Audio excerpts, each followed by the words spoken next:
Hello, everyone, and welcome. We're excited that so many of you could join us today for on Shamanic Tools for Reclaiming Wholeness in a Culture of Trauma. I'm Jason MacArthur, the events coordinator for the Public Programs Department of California Institute of Integral Studies, a nonprofit university in San Francisco. Now, let me first introduce our presenters, Langston Kahn and Maryam Hasnaa, and then we'll get right to the talk. Maryam Hasnaa was raised by two parents who are spiritual teachers and has been immersed in the world of mysticism, ceremony, and celebration since before she was born. An initiated priestess, energy worker, medicine woman, and flower practitioner, she has found her calling in offering training and mentorship for those with the trait of high sensitivity.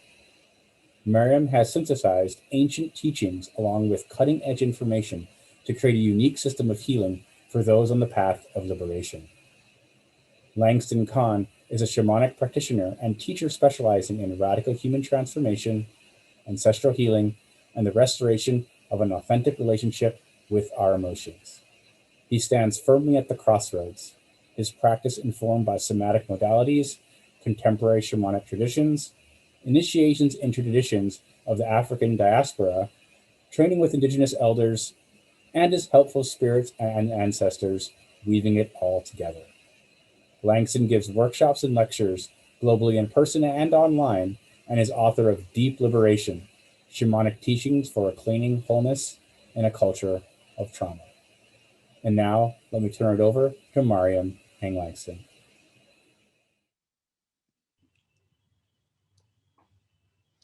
Hi, Langston. Hi, Miriam. It's so good to be with you here.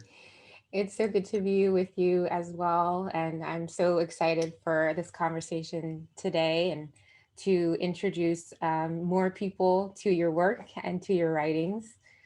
You and I had a really beautiful conversation recently after I had the opportunity to sit with your book for some time. And there were so many themes that I felt very deeply connected to in both in your book as well and is in the conversation that we had that I found it difficult to sort of determine what were the key things that we should focus on and talk about.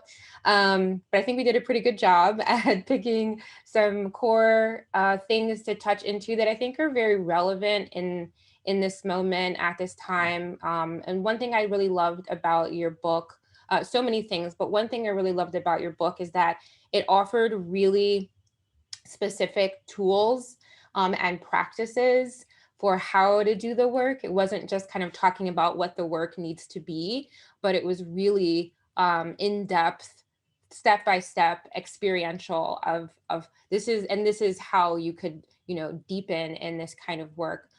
What I also loved about your book was that there were so many beautiful personal stories that you shared. And I'm going to ask you to read one of them in a moment. And I do want to talk to you a lot about authentic emotions because I feel like that's something that is really deeply your medicine. But I'd love to have you first share with us your story that deepens in your relationship with compassion, curiosity, and presence as it relates to your gargoyle story. Yes, the gargoyle story. Yeah, let's start with that one. Yeah, if you want to recap what that is or read directly from the book, it's up to you. But I really love that story, and I think that that's something that just the way that you spoke about it, I found it so endearing, and I feel like that immediately told me a lot about who you are. So I'd love you to share that with us. Thank you. Yeah, so I should say firstly that one of the core practices in deep liberation is a practice of deep self-inquiry, where we move inwards and engage with the felt sense in our body, that sort of knowing beyond words that communicates to us through the symbol. And of course, that symbol can be big emotions that arise, it can be imagery, it can be memories that come or physical sensations. And so when I first started engaging this kind of work, I went in and I was really curious to experience something. You know, my inner landscape, I've been trying really hard. I actually think it'd been like a couple of weeks that I've been trying this practice and not really getting much, not sure what I was doing. You know, I'm someone who spent a lot of my life deeply disassociated from my body and really struggled because of my own, you know, traumas that I'd experienced to actually stay in my inner experience and allow it to communicate to me and come into my field of awareness and then be expressed.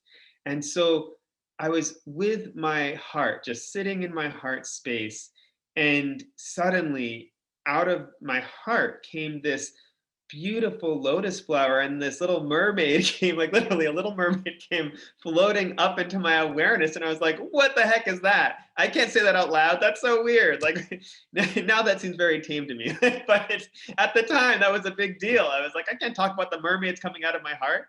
And so but then I remember that one of the core tenets of the work is realizing that we need to be, or we can choose to be, with everything in our inner awareness with compassionate curiosity, not trying to label it or understand it or fix it, just being with it exactly as it is. And that's often when our inner experience begins to shift and change. It stays stuck when we're like in a battle with it. And so I realized if there's anything that I'm feeling other than compassionate curiosity, it means I've become identified with another part of me that has a lot of feelings about this mermaid inside of me. So I tried to feel, okay, so what in me am I identified with? What has all these feelings of judgment towards this mermaid? And it was this little gargoyle sitting. I remember it so distinctly. It was right to the right of my head, and it was just like all curled up with its arms crossed, and it was like, this makes no sense. This is BS. This is stupid. This process doesn't work. You're stupid, you know? And so I just sat with it. I just pulled up a chair next to that angry, grumpy little gargoyle on the right side of my head, and I let it know I was there and I was listening to it. And as soon as I stopped being identified with it and trying to change it and just trying to do the process right and just sat with it with compassion, it shifted into this gloved finger pointing back to the mermaid in my heart. And then that led me into a deepening of the rest of that process. Mm. I just love that for so many reasons. I deeply feel connected to this idea of sort of symbols that sort of have meaning and represent things to you, and they kind of come to life in your inner landscape. And I know that we talked a lot about the body's wisdom, and you spoke in the way that you named it is sort of like this felt sense of knowing that is beyond words. And that's why I love the idea of things having symbols, because sometimes the words can really kind of put us in our head. And where I know a lot of this work is about really being in the body and having that sort of symbol that really does drop us into more of that kind of collective unconscious and those archetypes, and sort of how those things show up for us in a way that is, it's ancient, right? It's ancient. It moves through different cultures. It moves through, different mythologies. And we have that wisdom in our body, right? So I'd love you to share a little bit more about just how important it is to sort of connect into that felt sense, and also what can be some of the, the fears or the blocks or the resistance even to wanting to feel all your feels, right?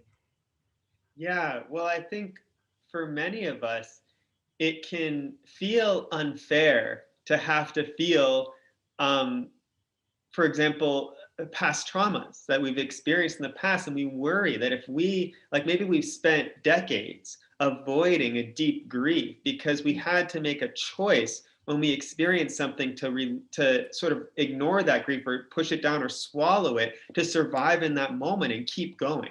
Sure. And it's not that there is anything wrong with that choice, because it allowed us to get to this moment. We're here, we're still here, but it might keep us in our present moment of our day-to-day life from being able to move in the world in the way that we want to. And often when we sort of swallow and bury emotions, they don't just die or go away. They get bigger over time, and they often express in certain ways as physical symptoms as well. Absolutely. And so I think it's so important to move out of our mind and into our body, not as a way of escaping the mind or bypassing the mind. I think the mind's also a really valuable tool. But what we're taught in sort of, settler colonialist culture is that the mind is key. Like, the mind is above all else defining of our identity and who we are and what is true.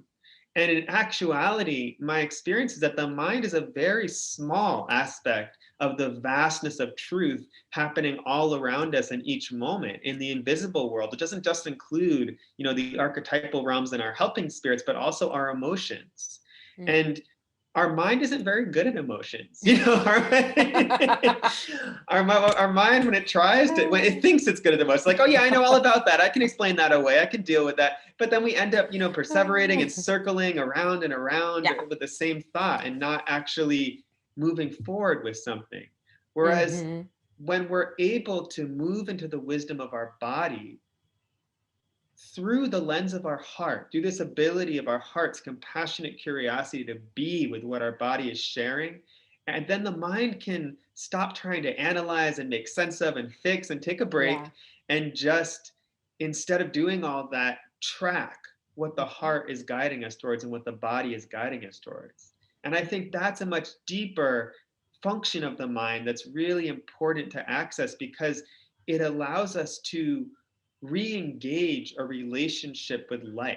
When we're staying up in our heads, we become more and more isolated feeling. We get caught in this story of separation, that we're just these sort of like individual beings, on this dead planet that's lifeless and has no intelligence in it, and we're just wandering alone endlessly without meaning. Whereas when we move into our body, you feel how false that story is the second you move in. Because if you're really in your body, you feel how connected we all are to each other, and how vast that inner space in our own body is as well. I love it. Yeah, I love that so much. One of the things that I love that we talked about in sort of like deep meaning in this relationship with like emotional alchemy, and sort of, transmuting what we're feeling and feeling what we're feeling, and allowing the body's wisdom to help us be with the sensations and learn how to, stay in that window of tolerance, but just kind of like deepen in our ability to get to that point where there's that, natural kind of like dissipation of the charge. But one thing that we did talk about, and I think this is like a really important part of the conversation, is how do we sort of find that healthy balance between feeling what I always call feeling the emotions versus feeding the emotions, right? What that means is like giving the emotion space, but not necessarily like ruminating and wallowing and allowing that sort of flooding to happen, where we're mentally rehearsing what created the sort of trigger emotion in the first place. I'd love to hear you share your understanding of that. Yeah, thank you. I really appreciate you articulated all of that. What comes to mind for me first is this pattern that many of us have of either, and we all sort of embody these different patterns at different times in our life, but either indulging in our emotions, like just really, like you said, that wallowing feeling of it becomes not even about the emotion itself, but the emotions about the emotions, the emotions about the emotion about the emotion, until we're not even like in what actually happened.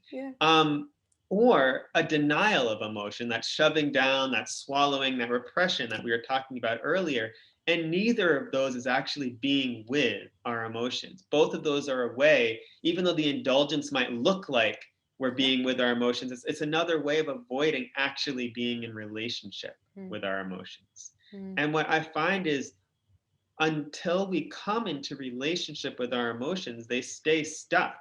And emotions are meant to be, in my experience, when they're really authentic, these wild elemental things that rise up into our awareness and our expression and are expressed and released or move us into action, and then fall back down, and then a new emotion arises. And you can really see this in little kids a lot, especially, you know, where it's just like, oh, I'm crying, and now I'm really happy, and now I want to go to bed, and now I'm really angry at you, you know, and it's just this willingness to be moved in the heart into action by your emotions. That's really beautiful. And I think we lose that as adults because we, you know, partly because in contemporary culture, we're not initiated into adulthood as we might be in an Indigenous culture. And so what happens is, without that initiation that's supporting us in dropping that family of origin baggage, all those little moments where we had an authentic emotional response rise up and we avoided it in some way, either through indulgence or denial, get trapped inside of us. So when many of our emotions come into our awareness, they're not actually responding to the present moment. Like you were talking about, they're much more arising out of past experiences and stories from moments where we had to sort of make a decision out of fear to survive that wasn't quite in alignment with our authenticity or true nature. I love that. Yeah, we definitely, we talked about that kind of that relationship between attachment and authenticity, and that sort of like, you know, those survival strategies that we created of people pleasing and becoming who our caregivers needed us to be. And it's from the point of view of the mind of a child, right? We don't really understand that we're, you know, there's some part of us that we are quieting or saying isn't allowed to be here, or isn't appropriate, or isn't lovable. And it's, again, it's something that we all kind of like have that experience of having to become, you know, some version of ourselves that is appropriate just to survive. And so I think that this piece around emotions and what you're saying, authentic emotions, and I love that like really clear distinction. I think this is like part of the initiation into like authenticity, is like getting in touch with like our genuine emotions. And like you said, understanding when we have a trigger response that is reminding us of the same sort of like dynamic that we were in a childhood and a trauma, that the current situation is sort of reflecting back to us. And so I'd love to hear you talk about tracking triggers. I know that's a big part of your work, and it's such an important part of this work, that I'd love to have you share a little bit about that. Yeah, well, to bring in a sort of wider context of a shamanic perspective, in a shamanic cosmology, life and our soul are constantly conspiring to help bring into our awareness the aspects of ourself that are locked in these moments of trauma we've been talking about, or just aspects of self that are stuck in the unconscious that haven't yet been brought into our awareness yet. And so there's a way that I think of triggers as, and this comes directly out of my lineage of my shamanic teachings, of thinking of triggers as, in a sense, these gifts that life as a teacher is sending us to help bring in to our awareness these aspects of our power that are trapped in these moments of fear from our past. And, you know, they're not pleasant gifts usually, but there are these moments where we amp up or shut down out of proportion into response to something, or we find we feel much younger than our current age, or we find ourselves thinking about something long after the fact that it happened, or we just realize when we look back at our day, you know, I didn't show up in the way I wanted to show up today. You know, all those are good signs that we've been triggered. And some of us might be underreactors, you know, chronically. That was definitely me a lot of my life.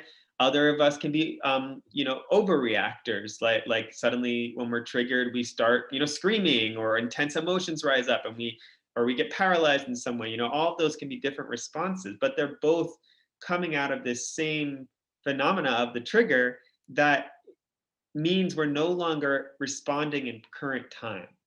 We've sort of found ourselves back in this past moment and started projecting it on our current moment. So we're not seeing the current moment clearly. And so we can't act effectively in that moment.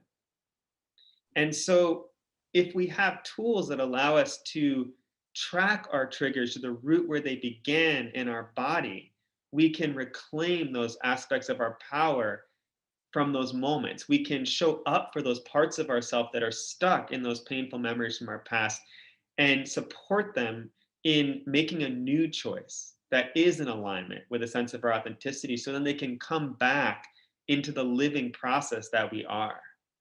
Because with authenticity, there's no, I don't think of it as something like you arrive at. There's no like, laurels to rest on with authenticity, really. It's about this ability to show up to the living process that you are as part of this larger living process of all of life, or of community, of family, as we constantly shapeshift and change until we're dead, you know?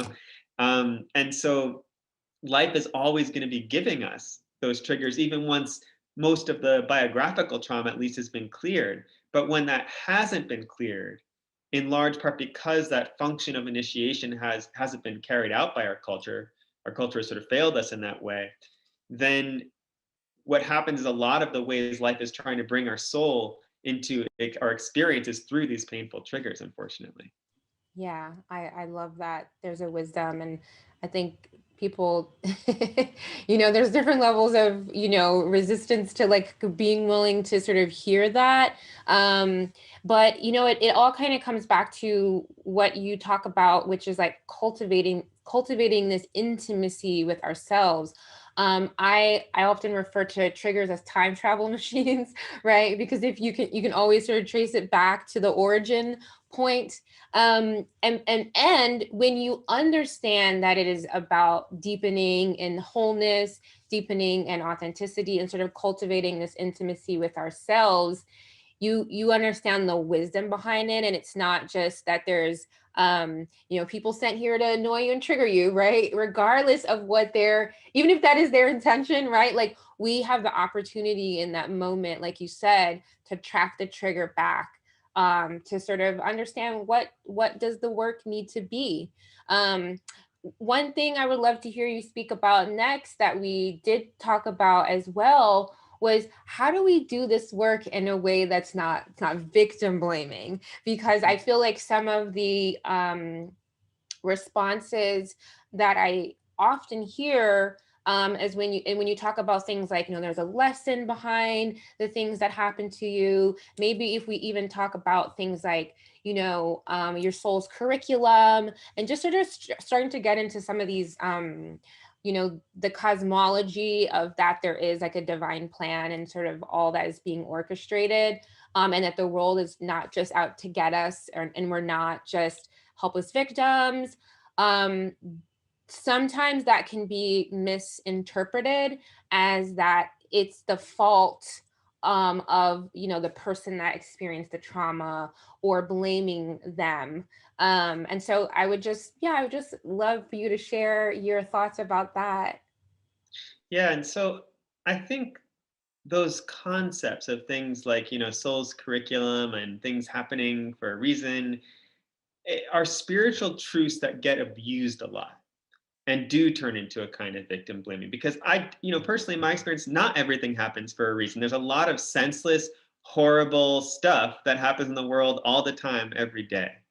And what I'm what I think is the useful part of those tools is when they're helping us to reclaim our power from moments where we were disempowered. So it's not about victim blaming. It's not about saying, because I had a trauma, I manifested this event in my life and I made this horrible thing happen to me. No, it's about recognizing that if I am having a response that's not truly about the present moment and it's out of proportion to what's happening, then that means that there is an aspect of that external dynamic that's mirrored in my inner life. And I can use my tools then to reclaim and bring balance and healing and harmony to that aspect of that internal dynamic that's in me. And then that allows me to show up more fully and truly to whatever just happened in that moment once I've done that work, or even in the moment if I'm actively able to do the work in the moment, which can happen as well. So, for example, in instances of racism, if someone says something shitty and racist to you, that doesn't mean that they were just a magical spiritual being sent to illuminate your power so you could be a better human being on this planet, and it's really just for your own good. So just enjoy the racism, They're a light worker, right? They're just a light worker. Light worker in disguise. Yes. Yeah. Yeah, no, that's not at all what I'm saying. What I'm saying is that in that moment, you have an opportunity, if you notice, like if you just have the natural discomfort anyone would feel when experiencing something harmful to them, that's great. Respond in the moment effectively. But so often in those moments, like for me, myself, I find that I am triggered in that moment, that I'm not necessarily showing up and responding immediately in the way I wanted to show up in that moment. And so then we can use these tools to not continue to let that person in that event take up space in our heart and our mind, but actually allow us to process what just happened, root out the original experiences that were similar in our life, that the ways that we internalize that racism in ourselves, and clear those harmful stories that have been operating in us for a long time. And then know that in the future, when we encounter similar events, we're going to feel more empowered to respond to the present moment effectively. 100%, absolutely. And I feel that so strong in thinking about how certain words, have the ability to affect me in such a strong way. And I think about how that's so many of my ancestors, had that same experience. And I'm like, ugh, how do I make it so that my children don't have to experience certain words in a way that has so much like harm and charge, and how can I shift that on a epigenetic level, right? Like I love that, knowing that we do have the ability to be in our power in that way, and that it's not a judgment if we're not there yet. It's just acknowledging that that is a possibility, that it doesn't have to always feel that way, right? One of the quotes that's from your book that I love is you said, "The wound carries the knowledge of what healing feels like. Otherwise, it wouldn't know that it was wounded." I just think that's so beautifully articulated. And would you like to just share a little bit more about what that means? Sure, thank you. Yeah, so for me, what that means is that if a part of us that is in pain didn't know what it felt like to not be in pain, then we wouldn't realize it was in pain. So it's like a little paradoxical, but just to really ground it in a concrete example, um, there was a part of me that was deeply terrified, and whenever I was in a situation where I didn't know the rules, and there were some like sort of past life and ancestral components, some of which I talk about in the book about that were part of that as well. But it was this pain around feeling like I always needed to know what was acceptable so that I could be acceptable, and these experiences that I had in the past of not being deemed acceptable. But when I was able to really be with that part of me that carried those experiences of being judged as unacceptable, as a Black queer kid, growing up in a predominantly white neighborhood after moving from, New York City when I was younger, I once I was really able to be with some of those memories and be with the parts of me still stuck in those experiences, I experienced this deep feeling of what it means to feel a sense of belonging that transcends the human, what it means to belong deeply just because I have a body on this planet, and my right to be here and take up space, and not just right, but the necessity of me bringing my beauty and my power and my love into the world to repay the earth for this body I've been given. And I would never have felt that depth of belonging if I had not been able to be with this part of me that felt the opposite of what that was and was yearning for that sense of belonging. So beautiful, so eloquent. Love it so much. Love everything you share. Okay, so I'm going to segue into this next part of the conversation that I think is super duper important, and it is talking about boundaries. I feel like this is one of our favorite shared topics to talk about, and you and myself and so many people that I know, I feel like this conversation around boundaries is like the theme of this lifetime.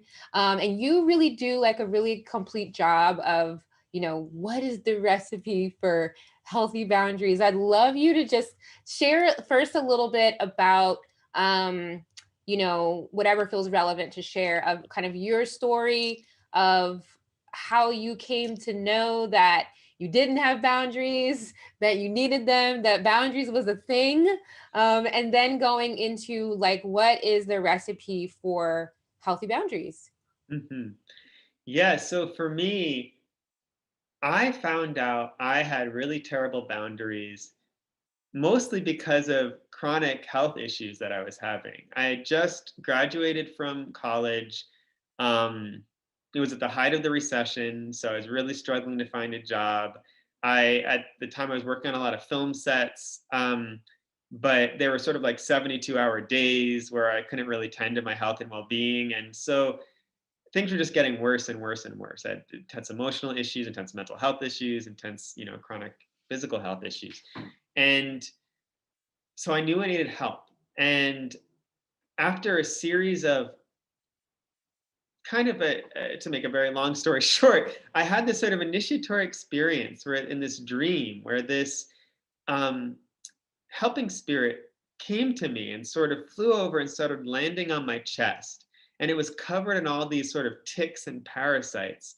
And so I asked in the dream, my teacher was sleeping next to me, like I could see her in the dream. And I asked her, is this my power animal? Is this my helping spirit? And she said, yes. And I said, can I tell it to go away? Because it was gross. It was covered in these gross bugs and stuff that were biting me. She said, yes, but ask its name first. So it gave me its name and then it flew away. And then I woke up and I ended up journeying with my spiritual community at that time to this spirit because I was like, what's going on? My spirit is sick. It's full of parasites. Like I need to help it. And so I go in and this spirit just starts laughing at me and cackling at me because it was like a little trickstery spirit. It liked to have fun at my expense. And it said, you idiot, you're the one that needs help. You're the one covered in these parasites, And later on, like reading anthropological texts and stuff, which I hadn't really done at that point, I saw that's actually a really common way that helping spirits show up to people to show them diseases that they're afflicted with by showing them on themselves. And so that led me to pursue the help of a shamanic practitioner. And that practitioner saw this structure of energy coming out of me that was like these web-like vines around my body. And he said, this is just your stuff. It's not like an intrusive spirit. It's not ancestral. It's just your shit. Do you want me to take it out? And I was like, sure. Okay. He rips it out of my root chakra. And what happens is the symptoms completely abate for 2 weeks, like get dramatically better and then get so much worse after that. So it's like, okay, I'm on the right track somehow, but something's not quite right here yet. And so I went to another healing practitioner, and this is one of my primary teachers today, Christina Pratt, who is she's the founder of the shamanic tradition I practice and of this process, the deep liberation process as well. And what she was able to see, I think, in part because of these tools that are so much about how do we human well, not just how do we engage the spirit realms well, but like the foundational stuff of how do we just be a being with a body on this planet well. And she was able to see the vines as well without me telling her, which was like a big thing for me at that time, just to realize, oh, wow, this is real, And she saw each layer of them, which phase of my life they developed. And she was able to say, this developed because you didn't have boundaries and it was your strategy for avoiding having them. And in a way, it was like built up of this web of white lies that I was telling to manage the emotions of those around me in a codependent way to avoid disappointing anyone. And that was how I had learned to survive.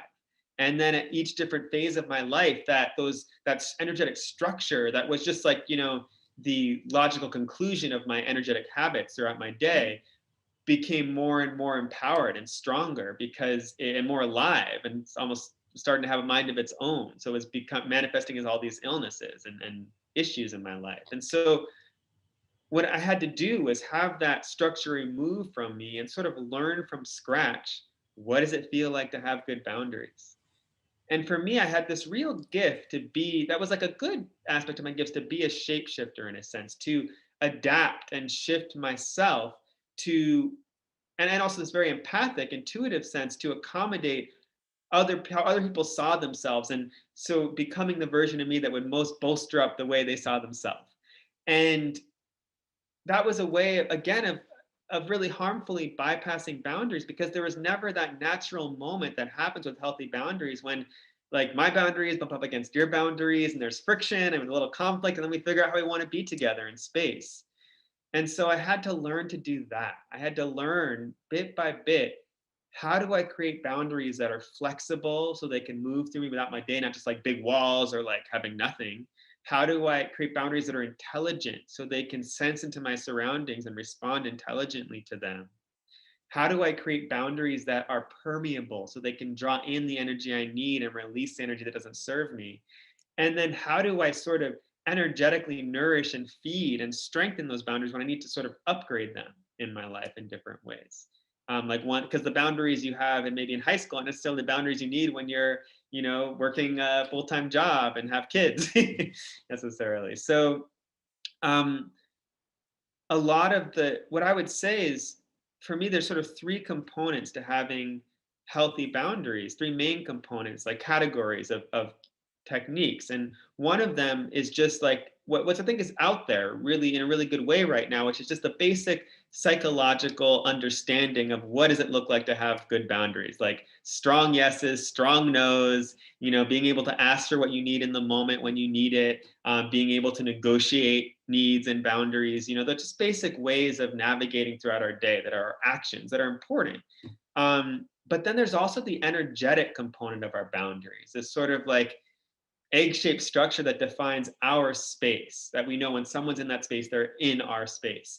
And that energetic component needs sort of energetic hygiene practices to maintain it, in my experience. And so for me, that looks like a Qigong practice. Different people have different ways of doing that, but ways of stepping out of just like a little tiny computer screens of our day-to-day life and into the formless energies of that allow us to like be in that state where we feel that our atoms are made up of the same stuff of every other atom of other living beings, and being that flow of nourishment so we can simultaneously have this protection while also cultivating this connection and not feel like boundaries means not being connected or being isolated. And then the third component is just the intention, understanding energetically all those qualities I was sharing of healthy boundaries, so we can begin to develop that as an energetic habit intentionally as we move throughout our day and have an awareness of that structure as well. I love that so much. And I just really appreciate, the clarity around, again, sort of like the mind's idea of like having a healthy boundary, and then understanding that we have, an auric field, an energy field, being able to sort of sense the outer layers of our aura, and also starting to become aware of, what, like you said, like the energetic hygiene piece that needs nourishment, it needs repair sometimes, just like brushing our teeth, washing our hands, like cleansing and clearing our aura and attuning into like our energy, and noticing when we're enmeshing with other people, and becoming aware of that, those feeling and sensations of, you're like, oh, I'm wondering why I can't find my clarity, right? Or why I'm sort of feeling a little nauseous in my stomach, and like all of those different more subtle realm things that have to do with like the way that our subtle body lets us know that we're not owning our space, right? Like I think that oftentimes the sort of like overall boundary conversation doesn't go into the realm of energetic boundaries. So I really love that you had that just very clear outline of like, here are all the, the parts as I see it. It's very, very similar to the way that I see it. And one thing I would love to have you, share about, because I think this is just such an important thing for people. I think sometimes when people hear about like, okay, like boundaries, I get it, I'm gonna do it, and everyone's gonna be okay with it, right?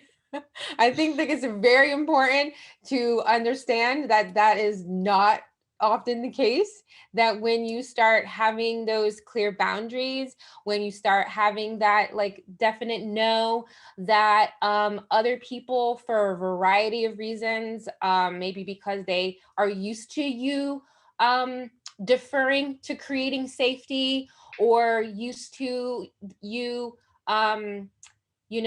worrying about how everyone else's feelings are, because you're overly empathing, everything. When you start to say, like, I don't think I'm going to do that anymore, people have a lot of feelings about that. And I would love you to sort of just talk about that part of the journey of like when you start to say, like, okay, I'm going to do this boundaries thing, and how the world responds to that. Mhm. Yeah, so I love that you brought that up. So sometimes I have clients that I'm working with, and they'll be really scared to start engaging their boundaries. Like they've done the deep inner work to understand what their healthy boundaries feel like, and they have them, but they're still feeling scared of starting to embody them more fully in their life because they're afraid they're going to be alone. That's going to mean being alone. And what my experience is yes, some people do leave our life when we change our boundaries radically, because our relationship has been predicated on them having a certain level of access to our energy that changes.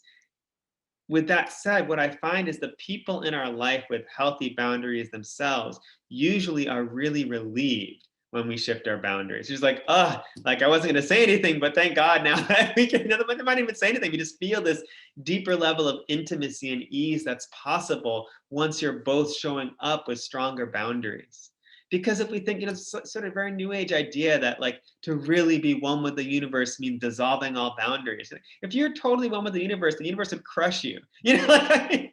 And like if you think of like a cell in your body, you don't want one of your heart cells to suddenly be like, I just want to be one with Langston, I'm free, and then like kill you, by collapsing its boundaries. So we need boundaries to be in relationship. That there's this way 100%. that relationship equals distance plus connection. And Mm. so we need that distance that allows for that deep, intimate heart connection to occur in a safe way. 100%. Absolutely. I always say that, even skin is a boundary. If we didn't have skin, like we wouldn't, we would hold all the contents of, our organs and our blood and all of that together. It's just that simple. And one thing I always think is important to point out is that, for me, I think some people, again, and you said, sort of the difference between like a wall and a boundary. I think some people, when they think about boundaries, they're thinking about how to weaponize, um, their energy or their no, to sort of get a reaction out of someone, or to let someone know they're not happy with them. And like, well, I'm going to set a boundary.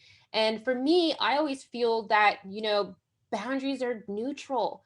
They're about integrity. They're not about judgment. It's not just like that thing is bad, and that thing is low vibes, and I need a boundary with all the low vibes. It's not that. It's very simple things, even like, oh, when you come to my house, make sure to take your shoes off. Like, that's just a boundary, right? So it Yeah. can be very, very neutral and not a judgment. And I always say, I'm letting you know how to love me. I'm letting you know my love language, right? Like when I'm telling you my boundaries, it's like you don't have to guess how to show up for me, because I'm going to be really clear about, what I need. And I always am one of the people that appreciates people's boundaries very much, and their ability Absolutely. to articulate the boundaries. Yeah, yeah, and I appreciate that emphasis on the neutrality. I think because we live in such a codependent culture in a way, we so often are trying to get needs met without giving voice to them directly. And so I think we can perceive no's as value judgments when they're actually just a no. It's a no. There's this quote, no is a complete sentence. It's like we we need to, I think it's really helpful. The more that we're talking about boundaries, like saying like, this is my boundary, or like I need to be more firm on my boundaries, I feel like the less we're actually just taking the actions that Yeah. are having healthy boundaries. And because you don't need to talk about them a lot when you Sure. have them. You can, it's not that you don't need to give voice to them, but you don't have to say that they're a boundary. You just say, this is what I want in this moment, or this is what I'm needing, or this is what I'm not needing. And also, I think a mature relationship with boundaries understands that it's not just about everyone catering to your boundaries. It's about understanding we're all in this human thing together. And so it's important to ask myself in this moment, am I honoring my limits and boundaries? And am I honoring this other person's limits and boundaries? And be willing to be in that dance together, understanding, just like I was saying, part of that dance is going to be moving into discomfort and even conflict. And that conflict is not necessarily violent or necessarily harmful. Sure. That conflict can allow us to understand the kind of boundaries we desire in relationship with each other. And whatever we decide, again, doesn't have to have a value judgment attached to it. It's just how we want to be together in this moment. And that can change. Right. And I think how it lands sometimes for people that don't have clear boundaries, when you set a boundary, it not only makes them aware of what's happening in that moment, also in a way makes them aware that they don't give themselves permission to say no in that way. And that can be really triggering as well. So I definitely feel like boundaries could have been the whole conversation today. But I definitely knew that we had to, touch on that, because I think that this is just a moment in time where the conversation around boundaries is up. I do see a lot of misinformation. And like you said, oftentimes it's because we're not taking it into sort of that energetic boundary realm, is we're missing the whole other part of the conversation. So I definitely love that. This part of the conversation, I'm really excited to have with you as well, because I feel like this was one of the number one things that we both wanted to kind of touch on, and it is talking about radical accountability. And I know that you talk a lot about that in your book, and I wanted to just invite us to go really deep into this conversation around accountability and what it means for us right now, because of some of the things that I see online happening is starting to move into this place of a lot of accountability abuse, a lot of shaming, a lot of cancel culture, a lot of sort of wokeness, a lot of bad faith criticisms that are really intended to undermine and demoralize. Again, similar to the boundary thing, but it's like, oh, but I'm just holding you accountable. I'm just trying to hold you accountable. And I think, one, I want you to talk about sort of radical accountability. And then I'd love to have you go a little bit deeper into the nuance of talking about sort of like the discernment that we have to have regarding the intentions of the people who are trying to hold us accountable, right? Like, are we really obligated to listen to every sort of bad faith critic who wants to hold us accountable? And where does that relationship with kind of boundaries and radical accountability sort of come in? So I'm very, very excited to hear you share about this. Yeah. So one thing I'll say that just comes to mind as you're speaking is the difficulty with defining community and who we are in community with in this internet age where the boundaries are so porous. Not even just internet age, like hyper social media age, where we have people we connect with on Instagram and on Facebook and on Twitter and in our own personal communities and in email. It's like there's so many different boundaries that we're having to tend all the time, and it's very easy to lose ourselves in that terrain because it can shift so rapidly from things completely outside of us, like just how an arbitrary decision one of those companies makes about a shift in their own policies of that affect our boundaries. And so I think for me, it's been very helpful to have a clear understanding of who my community is first and foremost. So I have a lot of communities that I'm part of, but my sort of the heart community I'm part of, in a sense, is the last mask community, my shamanic community. And in that community, how I define the word community is a group of people with shared skills that are working together towards a shared vision. And so this is a learning community. So none of us are perfect, as if anyone is, but we're all working together to figure out how to do this. It's not like we have all the answers, but I find that already helps clear so much static when I just know this is my community and this is who I am first and foremost accountable to. There are other people I intersect with that I consider community that I'm also accountable with in different ways, but I don't use that word community lightly. So I try to only use it if there's people that have agreed to shared beliefs and not beliefs, but practices and commitments with me and values that we're working towards together. So that helps a lot. Yeah. I absolutely agree with you. I feel one, knowing who you are accountable to, I think is a really big piece of how to do that discernment. I also, similar to you, I also feel the same way about people that have the shared tools, so that we do have certain ways that we work through conflict that are, we have that repertoire of, when this sort of happened, like, we both know how to do the work and we're both committed to doing the work. And then also, I have often found that, there are definitely those people that are, my mentors, my teachers, that I defer, to their wisdom in terms of holding me accountable, because they know my journey, they know my path, they've been, watching over me, and they understand where I'm, the direction I'm trying to go in. I think one of my concerns about sort of internet accountability is that oftentimes I find that people are trying to hold you accountable to values that are not your values. Mhm. Right. And so when I think about accountability, I think about, I'm holding you accountable to who you agreed to be.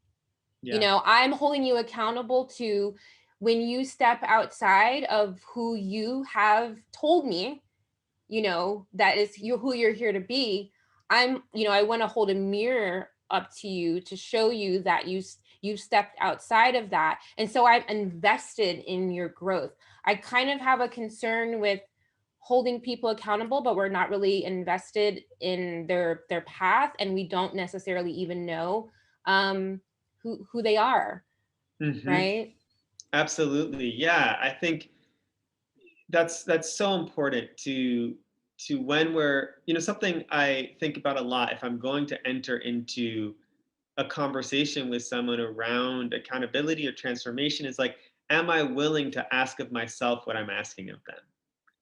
And that's not a fun question to ask ourselves always, because we feel like I shouldn't have to do what I'm asking of them. They're the ones that have the problem. But like in my experience, no real transformation happens in a relationship unless you are asking of someone transformation that you are also willing to undergo as part of that relationship. If you're going and assuming I have all the answers and you need to change, I don't have to do anything, then nothing's going to change, because we're in a system, we're in a living system, a closed system together. And so, I think a lot, of course, about our beautiful ancestor, Octavia Butler, and, all that you touch, you change, all that you change changes you.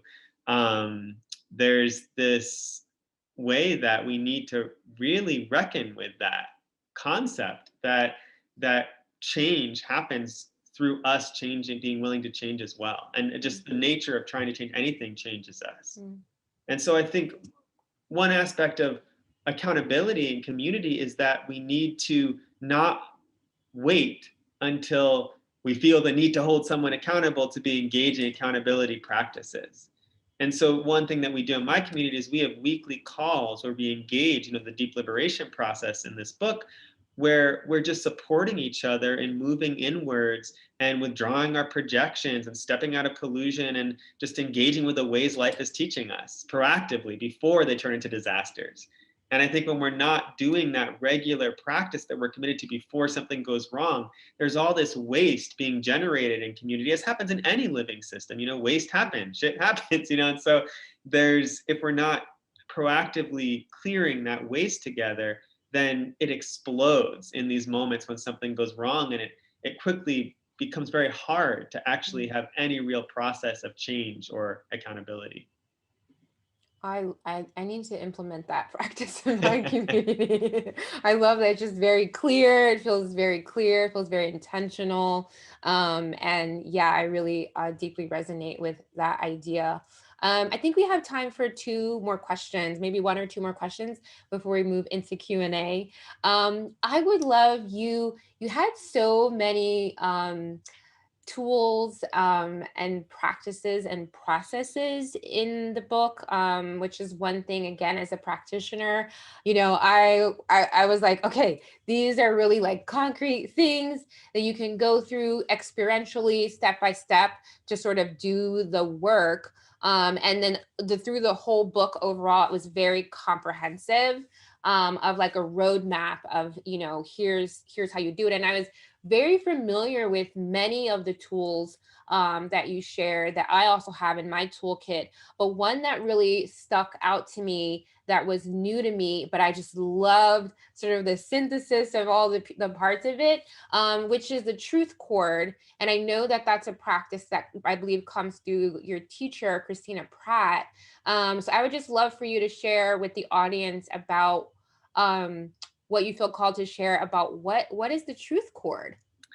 Yeah, so the truth chord is our relationship, an embodiment of our relationship with truth that allows us to cultivate a relationship with truth that's a little bit bigger than just our personal sense of truth. Now, to understand this, we need to understand there's sort of three main centers of knowing in one cosmology way of looking at the body. So there's sort of like the inspiration of our mind that leads us on the path of like a vision. There's the intuition in our heart when we're sort of like our heart's pulling us towards something. There's an intuitive pull. And then there's the instinct of our belly and our gut, that kind of primal yes or no response to something. And so the heart and the mind alone are very easily hijacked. We can think we're following this vision of cultivating social justice in the world. And if you look back at that person's wake or our own wake, you see this trail of injustice that you're generating. So it's like somehow that vision became hijacked in the process. And with your heart, you could know that you're following the pull of your heart and you're finding yourself more and more off-centered and like your life turning upside down and less things making sense. And like, often that's, I'm not talking about in the good way that can happen, but in the way that you're just like wind up like 5 years later, like what just happened the last 5 years? I need to pick my life back together. And it's because our heart has become hijacked. It's not that we weren't following our heart, it's our heart was hijacked. Yeah. And so we're following that hijacked heart. But the instinct, that yes or no, is harder to hijack. And often it's there for most of us, unless some of us who've experienced extreme types of trauma around that area of the body, it can be difficult or can take time to rebuild our relationship with that primal sense of yes or no in the body. But if we can connect all three of those centers of knowing together and then connect those to the energy of the above, this sort of like what you might call in a Taoist cosmology, like true yang energy of, blessing and protection and divinity, and just that wisdom of the above and the cosmos and our connection to all living things in the universe, and then anchor it down to that center of the earth, that original dream of the earth that holds that wisdom of manifestation, then that truth core becomes a powerful thing that not only unites your three centers of knowing, but also plugs them into these much bigger cosmic centers of knowing, and then allows you to discern truth regardless of source, regardless if you like the source or if you like the truth or if you're uncomfortable with it, and begin to really feel the truth as a felt sense in your body you can orient to throughout your day. And I think in this time when we're so overwhelmed by so much information coming at us all the time and so much deliberate misinformation and deliberate hijacking of our desires and our instincts, it's essential that we're cultivating something like the truth chord to help us navigate. So important. And I mean, when I tell you that I read that process and I was like, ooh, this is the one for me, honey, because I definitely often talk about how we have to get to that point where truth isn't just about liking people. right? Like it can't just be like, oh, well, I like that person, so what they're saying is the truth, right? I've definitely liked people that weren't good for me, right? Like, so that's the thing. And it is important for us to recognize that sometimes we don't have to resonate with the messenger, and we can, you know, get to that sort of place of spiritual maturity of saying, you know, and that person is definitely speaking truth, right? And it only benefits us when we are willing to see the world in a way that goes much deeper than just like and dislike, right? And it allows us to tap more into that felt sense that you talked about, because I think we do, and I love that it's such a clear sort of like cohesive process. I think ultimately, if we're attuned and we're centered and grounded and connected into, you know, the cosmos, like truth has a resonance to it. Like like you feel it and you know it. But like you said, when there's aspects of us that are hijacked, or when there's too much foreign energy in our space, it's so easy to lose our clarity. It's so easy to feel like we're moving from a place that is, you know, our truth, and it's really not, it's ancestral. So I love that, just like really like connecting on all cylinders, and then engaging with, you know, truth. I think that it just feels very tapped in for me. So I love that process. I think one more question I'm going to squeeze in, and then we're going to move into Q&A. Actually, it's a quote. I'm going to close out with my other favorite quote in the book, which is, "Not using your power is also an abuse of power." I just loved this so much, for so many reasons. You talked a lot about abuses of power, and I think that, you know, this particular quote from the book really speaks to this moment of a lot of people coming online, especially a lot of people that are sensitives, feelers, intuitives.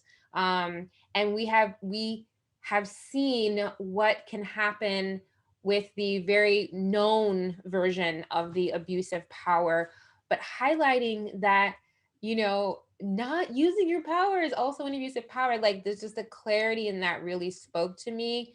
And it just like it just is like that sword that sort of cuts through the last layer of the illusion, and showing that it's like it's really both sides of the same coin, and to figure out where you sort of fall in that is really the work right now, so that you can step into your power. But I'd love to have you just offer what you feel called to offer about that quote.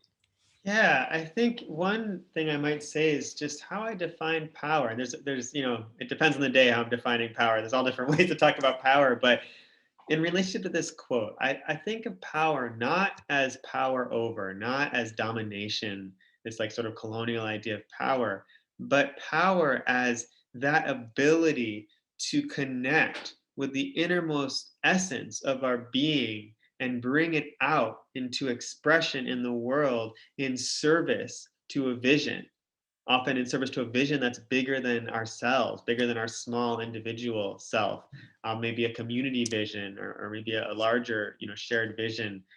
And that to me is power.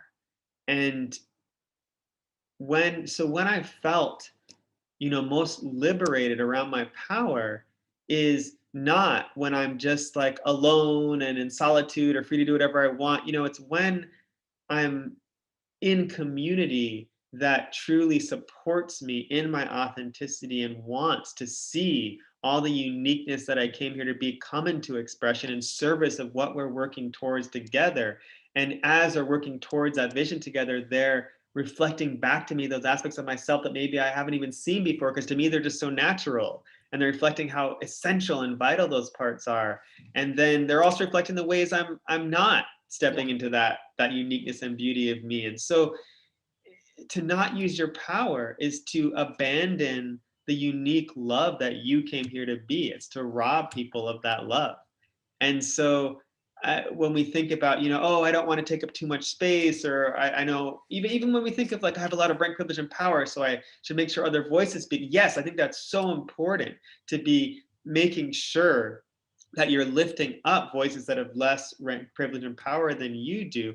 And you need to find other ways to express your power outside of these systems of domination and hierarchy as well. You don't just get to like step back to the sidelines and be silent. That as human beings, we're all indispensable. You know, from a shamanic perspective, we all came here with a unique energy to embody on this earth, that if it is not embodied, the entire fabric of the universe gets depreciated. I love that so much. And in my tradition, the way we talk about that is that, you know, it's a whole cosmic orchestra. And the only way that the orchestra is complete is everyone is singing their unique song. And what that song is like your unique frequency, your energy signature, and however you choose to express that. So I love that. I love that from a shamanic perspective. And I find a lot of yeah, I just find so much truth in, you know, the way that you sort of distill this work and the way that you talk about it. I'd love to bring in some Q&A now from people who are watching in the audience. So the first question that we have from the audience is, how do we track triggers in real time? All the tools are great and helpful when the moment passes and the damage has been done. But when it's happening, I find it difficult to use any tools I've learned. In the moment, all I can focus on is the hurt I feel. Mm-hmm. That's a great question. I think it is really hard when we're triggered to be aware we're in a trigger. And if someone brings that into our awareness, we're usually not happy about it. We're like, fuck you, I'm not triggered. You know? But what can happen is, I think over time, if we have tools that aren't just about discharging trauma or just about regulating our emotions, but actually using that regulated state to go inwards and find the root of the trigger and clear it there, then it gets easier and easier when we do encounter a trigger to have enough spaciousness from our practice of being with our inner experience to actually notice it happening in the moment and ask for what we need to have the spaciousness to be with the part of us that is triggered in that moment. And again, it's not always easy. We're gonna have fuck ups. You know, I still sometimes I'll like, you know that in that moment I was totally triggered. I made a decision out of my trigger, but it gets faster and faster that I'm able to take accountability afterwards, and like just in like 30 seconds instead of in like, you know, a week later, I can say, oh, sorry, you know, let me take a moment to be with this and let's talk about this. Like, you know, let me like I actually know where that was coming from. Okay, let's just talk about this and move forward together. Yeah. I love that. And also I think for me, something that's really helped me is understanding like, you know, dysregulation, and sort of understanding the nervous system in all of this. And that oftentimes it's the nervous system going into fight or flight. It's the nervous system, you know, going into that reptilian part of the brain. And then having sort of those practices in place, whether it be sort of smelling something, moving in a certain way, that helped me kind of come back into that window of tolerance, and understanding that like when I'm out of that window of tolerance, I'm not open to receiving new information, right? Like I'm just in that fight or flight, like kind of survival thing. I think that sort of helped me to being aware of what my nervous system is up to has helped me to sort of understand the sort of process that I'll go through in those moments of trigger. And I know that I'm going to come out of it because I'm like, okay, it starts like this, and then it goes to this next thing, and then it goes to this next thing. So I think just kind of having that awareness sometimes of how the nervous system is involved also has been a really helpful way that I have learned to be with uncomfortable sort of moments of being triggered. Yeah. I Mm-hmm. think that's really important. Yeah, with the nervous system. And also I think it's important not to let that, and this is not what you're talking about, but I see some people use that, you know, they have all the right language to use that as an excuse to stay in the head, you know, by like, oh, I can explain all about what my nervous system doing, but I'm not willing to actually feel what my nervous system is doing in this moment. So I think another answer I would give to the person who asked the question is just, if you can take a moment to consciously drop out of your head and not just feel, not just know the hurt's there, but actually be with the hurt, to say hello to the hurt, to let it know you see it there and notice, what is that hurt saying to me in this moment? Mm-hmm. Versus seeing it as an obstacle to overcome in some way. Yeah, absolutely. Yeah, even like in my trauma integration training work, like when we help people work with traumas, we don't talk about the event that happened at all. We talk about the senses that are happening, because the senses are what puts you in the body. What did you hear? What did you smell? What would, right? So this, because when you get into the mind is the story. But when you get into the senses and the sensations, that's in the body. And it's really interesting how when we get more into the sort of somatic awareness, the body just has a really, I think it's really cool, actually, you know, like, wow, that's how the body works. Like, I never knew that. It's really, really interesting stuff, for sure. The next question is from Jessica. It's another question about triggers. Speaking of triggers, what are some ways that we can use to differentiate between situations of true and present danger, and if something is actually coming from past trauma? Love this question. Mm-hmm.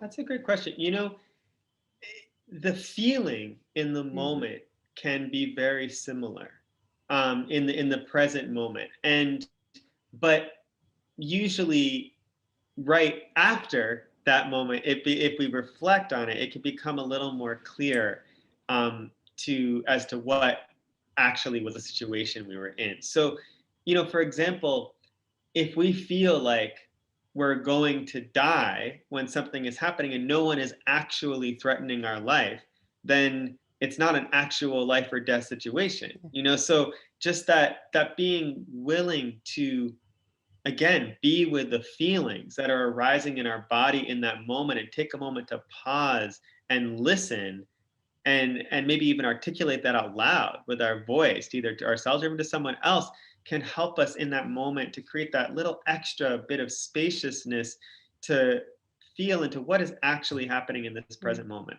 And so often what I find is, until we've gone back and actually investigated what happened with the, like, you know, tools like this, we don't necessarily see what's happening clearly in the present moment. And so that doesn't mean we can't act in that moment to protect ourselves in the way that we feel we need to in that moment. But I also wouldn't be, you know, in a state where I'm recognizing that I'm having a triggered response again, like I'm feeling younger than my current age. I'm, you know, noticing that I'm amping up or shutting down seemingly out of proportion compared to other people's reaction in that moment. There's an important, that can help us to know, okay, I'm not probably responding perfectly accurate in this moment. So I will do what I need to restore and repair my boundaries in this moment, but I might not make any like big decisions or big judgments on someone else from that place. Yeah, absolutely. I really love that. One way that I definitely do this work is I ask, am I safe? I think it can be really important in this question of like, how do we differentiate between, because in the body it's the same, right? So actually asking, you know, first, okay, I may feel like I'm gonna die, but am I actually safe? If I'm not safe, I need to take action to like remove myself. I don't need to try to, you know, be like, well, I'm actually in this harmful situation, but maybe if I just transmute it, it won't be harmful, right? It's like, no, I'm not in a safe situation. I need to go somewhere, right? But if I do become aware that, okay, I actually am safe, you know, then that lets me know something else. But I find that in that moment, like when I'm actually in the moment of trigger and I'm outside of my window of tolerance, the only thing that I need to be doing in that moment is being with myself and feeling my feelings. I don't need to try to be, you know, doing all this other stuff, I think. And I personally feel that revisiting it and coming back later and saying, you know, okay, so what was happening then?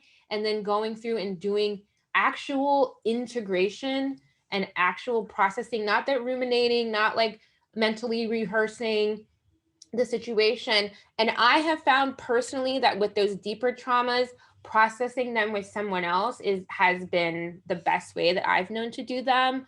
Oftentimes it is asking you know, what did I need in that moment? Because oftentimes trauma is about there's something that you needed that you didn't receive, and asking what did my body need and can I give that to myself, is a really beautiful practice that I have found to be helpful. I might have needed compassion.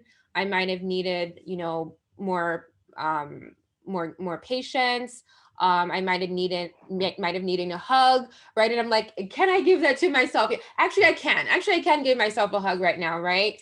And this idea of like, would you like to imagine that? Would you like to imagine receiving all of the compassion, all the love, all the support you need?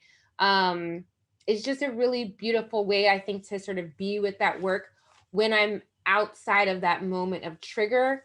But in that moment of trigger, all I need to do in that moment for me is take care of myself and not necessarily try to go deeper into the work in that moment. And that's, you know, that's what I have found really helpful in working for me. The last question, let's see. Oh, two more questions. Question from the audience. So far, the convo has laid a great conceptual foundation, and I appreciate that. Can Maryam and Langston offer some daily practices and tools on how to take care of ourselves on a day-to-day basis as we work to incorporate our mind's understanding?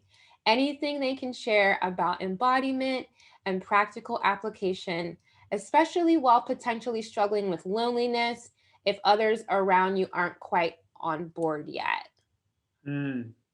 Yeah, I Mhm. really feel for that question, especially in this time when, you know, maybe it's not even a problem that others aren't on board because we're so isolated, or maybe we're, you know, constantly in a house with someone who's not on board Mhm. necessarily. Mhm. So one basic practice I would give is actually a practice, a really simple, you know, practice of grounding. And you know, I talk a lot about grounding in the book, and I think grounding so often gets sort of bypassed these days when we're learning all these beautiful, intricate cosmologies and energy systems and ways of doing spell work and trance work and all these things that, but you know, we talk about grounding as a way when we're running a lot of energy to release it to the earth. We don't talk about it as a choice that we're making on a daily basis and a practice we're engaging on a daily basis. So I would say a great first, you know, embodiment practice would just to be to take a moment to engage your breath, to move deeply into your body. I like doing a practice of just, you know, closing my eyes, taking a deep breath into my head, into my throat,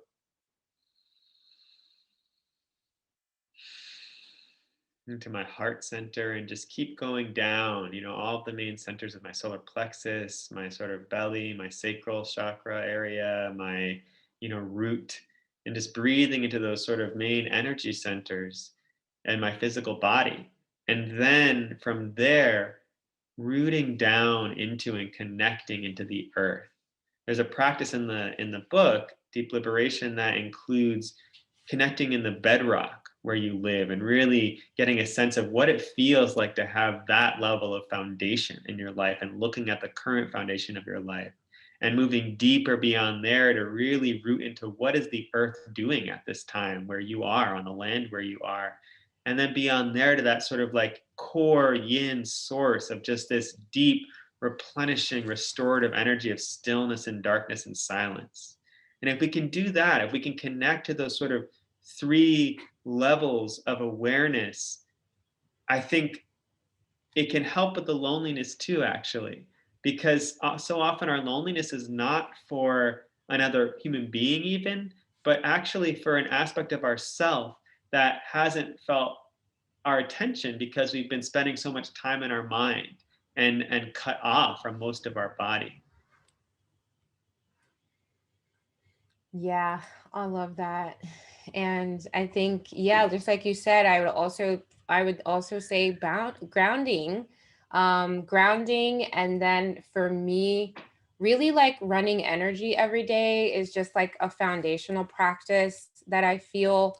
I would say for me, I had like a core meditation practice for a really long time, but I don't feel that things really transformed for me until I started doing energy work every day. and grounding and bringing in neutral cosmic energy and, running those energies through my channels, releasing, other people's energy, like on a daily basis, calling my energy back, like, to now it's like taking a shower. It's just that energetic hygiene. And I think the main thing that I would say is that I think sometimes what we do is we wait until the moment of crisis and then wonder why tools aren't working, as opposed to like understanding that it's a muscle, right? Like the more that we like kind of like get those practices in our body, the more they become available to us. One thing my teacher always says is anything that collapses under stress isn't actually embodied, it's just an ideal. And so it's like continuing with that repetition. It's that repetition, that practice, that training, which isn't as exciting. It's not as exciting as like going to Peru for the weekend and, doing that thing of, like sitting your butt in the chair and like, checking in with your grounding cord every day. Like it doesn't seem as exciting, but honestly, it's really I think those foundational practices for me that I have found over time with consistency, have really allowed me to create just more resilience in my practice. And like I said, in the book, it's really clearly outlined. I just can't recommend enough how, like, if you're like, I think I know what grounding is, but I'm not so sure, the book really just does take you through a very clear step-by-step process of really important like roadmap practices that I think anyone could use in their daily work. So I definitely feel that's important. So the last question is question from the audience. What you shared seems to be related to psychological and somatic awareness and tools. I'm not clear how this is shamanic. Can you clarify what you mean when you call these shamanic tools? That is a great question. Thank you.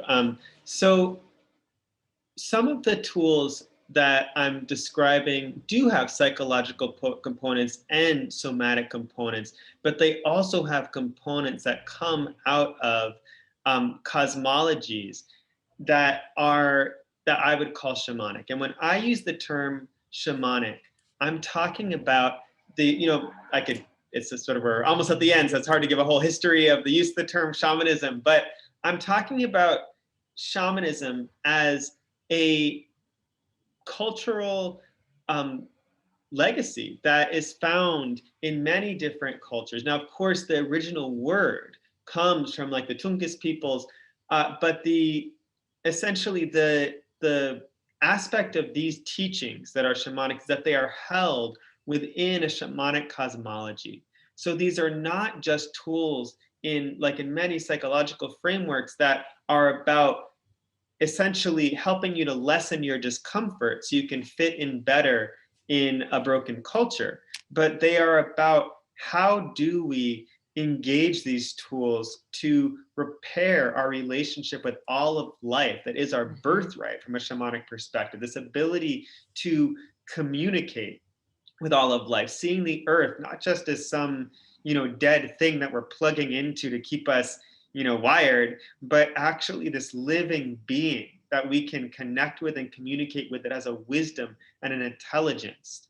And I specifically use the term shamanic versus animist, partly because animist is often used in academia as a derogatory term, as to like be synonymous with primitive, but also because not all animist cultures are shamanic. When I'm talking about a shamanic culture, I'm talking about culture that has a specific role that, Mircea Eliade, the religious scholar, termed using that original word of the Evenki people, shaman, to talk about this person that's tending balance between the individual and their own soul, the family and the individual, the community and the family, and then the spirit world, the natural world with the community.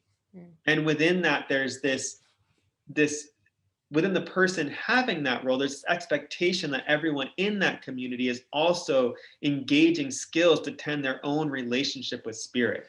So that it's not all on the shaman. You know, there's a saying in the San Bushman that when the healer is sick, it means the people haven't been dancing enough. And so when I use this term, I'm talking about that we're living in a time in which the gap has grown so wide between where humanity could be from a shamanic perspective in terms of being this vital part of all of life, the organism that we all are part of as the earth, as one being. There's such a big gap between where we actually are and that role that we are meant to embody from a shamanic perspective. You could throw tens of thousands of shamans into that gap and it wouldn't be closed. So these skills are about how do we learn as contemporary people to show up to indigenous life ways, to animist life ways, to shamanic life ways in a way that we can engage those skills and tools more in alignment with how they were actually developed by the people that developed them versus as the wounded contemporary people we are. You know, how do we actually show up with the quality of heart that's necessary to engage these skills in a shamanic cosmology versus just shoehorning them into a capitalistic cosmology to become better capitalists. Mm-hmm. And I feel like you really you outline that so beautifully in the book. And I know we didn't really cover that, so I'm actually really glad that that question came up. But there was one thing that I really found beautiful in the book is that you really spoke to that and sort of why you identify yourself and your work in this way, and that really, yeah, I really found that to be super helpful in sort of understanding the context of the work. So I think this might be our last question. Question from the audience. How can we begin to create intentional communities for expanding freedom and liberation, particularly for folks that are removed from their ancestral homes and in intensive work academic spaces, i.e. international students and employees? Mm-hmm. That's a great question. So the sort of last section of the book is about what I call deep liberation circles. So one of my visions for this book is that it will help people give them the tools they can use in partnership with tools they already have and communities they already have to show up for each other in this way of peer support that allows us together to practice freedom, that allows us to not just say we're trying to decolonize or trying to work towards collective liberation, but actually practice what is it like to hold each other in a practice of liberation on a weekly basis, to hold a space where we are consciously moving inwards to free the aspects of ourselves that are locked up in the harmful cultural stories that we're all part of in these systems of dominance. And so I would say, there's no one answer for how do you form an intentional communities, but it's a beautiful question. But I would say my one of my answers is to start to learn the practices that make communities sustainable, which include practices to withdraw our projections and move inwards and deeply transform them. And what I see in a lot of, not all psychological frameworks, but a lot of psychological frameworks that aren't held within a shamanic cosmology is the idea that we can never fully heal, that we're always just going to be sort of figuring out more and more precise and skilled and sophisticated ways to manage our trauma and the behavior that arises out of our trauma, which is within shamanic cosmologies, you don't see that. You see this actual transformation that occurs and this understanding that that's possible, and that the pathologies we see in contemporary Western culture are not actually just human nature, but they're contemporary Western pathologies that in indigenous cultures with intact practices for initiation into adulthood and tending death and tending birth, there's a standard of spiritual maturity and spiritual adulthood that you don't find in much of contemporary Western culture. So my vision is that we would be practicing these tools together to create sustainable communities that could allow us from within a broken culture to be weaving more wholeness within ourselves and becoming resilient enough as collectives to move into these fractures in our current culture and actually weave healing there. I mean, that's a very complete answer. That's just a very complete answer that I don't feel that I have anything to add, to be honest. It's a very beautiful answer that I feel very aligned with. And yeah, I really appreciate your work so much. I'm grateful that I was introduced to you and your work, and that I had the opportunity to have this second beautiful conversation with you and with the other people who joined us this evening. I'm excited for people to experience your book and your beautiful stories, and also just the beautiful medicine that it offers. And I am just grateful for you stepping into your truth, and for sharing that with us. And I'm just very grateful for this opportunity to be with you this evening. Thank you so Yeah, much, what Miriam. are your closing thoughts? Yeah, I just so appreciate having this conversation with you. And I encourage if people are interested, I'm going to be teaching a workshop with CIIS this weekend, really delving into some of the tools from the book to really liberate, especially our imagination, our imaginal capacity, and that ability to engage with what life is sharing with us as a teacher in a way that allows us to expand our sense of the vastness of who we are and who we came here to be. So I would love to have you there. And I'm also going to be offering a 7-week course soon, starting on April 9th, that's going to be really diving into a lot of these tools from the book. So Amazing. yeah, thank you so much, Miriam. Amazing. Yeah. And thank you, CIS. I think we are going to invite Jason back. And thank you all very much for being with us. Thank you all so much for attending today. We hope that you will join us for more of our upcoming talks and workshops. This conversation was recorded. If you'd like to watch it again or share it with your community, it will be available on our YouTube channel at this same link and on our Facebook page. We will also feature this talk on our podcast, which you can find at www.ciispod.com or by searching CIIS Public Programs on your favorite podcast app. Thanks again for joining us, and good night.